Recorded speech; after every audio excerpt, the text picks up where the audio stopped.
ما نوم ظاهر خان دی او زه د پشمال اوسیدونکی یم. سیلاب سچویشن خو داسې ده چې هغه د بیانولو لایق نه دی، هغه یو قیامت صغرا و.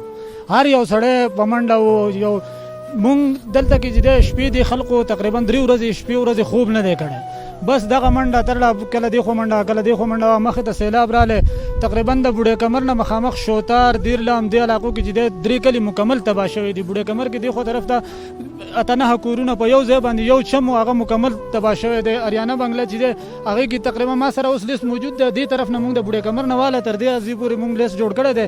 80 کورونه داسې دي چې هغه مکمل تباه شوي دي. خلک بې یار او مددګار دي په دې کورونو کې دي.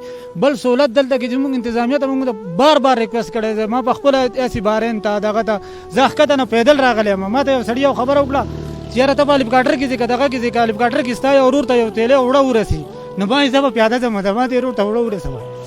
نو زمونږ خپل کور متاثر شوی دی، خو الله شکر د مونږ سره انتظامات شته. زما ورور بالکل محفوظ دی، زمونږ بچي بال بچي دا د الله غټ شکر دی. نقصانات ظالم حکومت نشي کولی، خو دومره وشي او موجوده ټایم باندې عدادرسي وشي، خلکو دغه وشي.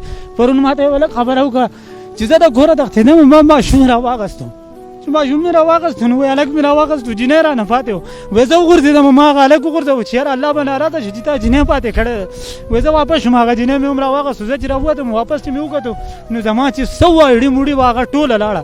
هغه کسان اوس پردي کورونو کې دي، بې یار او مددګار دي. مونږ خو الله شکر دی دلته کې چې کوم خلک استطاعت لري یا دغه لري هغوی خو څه نه څه کولی شي دغه کوي. او قوم ته هم زما دا اپیل دی، ښکتني خلکو ته هم زما دا اپیل دی. ټیک ده متاثره یو، مونږ ټول پوره پاکستان متاثره دی، خو هغه خلکو سره مرسته وکړو چې چا سوره نه وي. زمونږ خپل کور ته زما د تره کور لاړو دغه لاړو، خو الله شکر د مونږ سره متبادل انتظام و. نو زه حکومت نه ځان لپاره خپل رور لپاره دغه لپاره هېڅ نه غواړم. زه هم چې هغه خلکو ته محمد کریم شو، زرین شو، ښکته یوسف صوفي جان شو، پورې خانزاده حاجي صاحب زوی شو، د دې خلکو مکمل ډک ډک بازارونه لاړو. 9 ګاډي ولاړو په ځای باندې، 9 ګاډي ولاړو په ګراجونو کې، هغه 9 ګاډي لاړو. شهریار حاجي صاحب مکمل محله چې هغې 2 ښځې وې او 2 ښځو لپاره 2 کورونه جوړ کړي و، ډبل چاته یو شانتې. هغوی هغه مکمل غریبي هر څه چې وه هغه سیلاب ویوړله. مونږ حکومت ته دا خواست کوو، ټیک ده سخته ده په ټولو ده، مونږ انتظامیه ته دا خواست کوو چې وروره تاسو د هلیپکاپټر کالام ته ځئ او راځئ. کالام په نوم باندې کېږي چې یاره کالام کې خلکو سره زموږ لوکل خلکو سره رابطه کېږي. هغوی وایي چې یاره مونږ ته هم راشن یو تروړه نه دی میلاو شوی دی. سرکاري انتظامیه دا خبره کوي چې مونږ دا راشن سټاک کوو. یار ورته چې سټاک کړي نو سټاک کړي، نو دا روړ خو چې کولاو شي دې خلکو ته خو بیا هم ورسي، څه مسله خو نشته.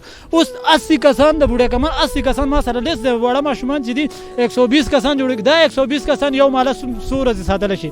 شپږم ورځ دی، خلکو سره انتظامات نشته، دغه نشته، هدایات نشته. قدرمندو کتونکو د دې روډ جذبات او زما سره خو الفاظ نشي زه هغه بیان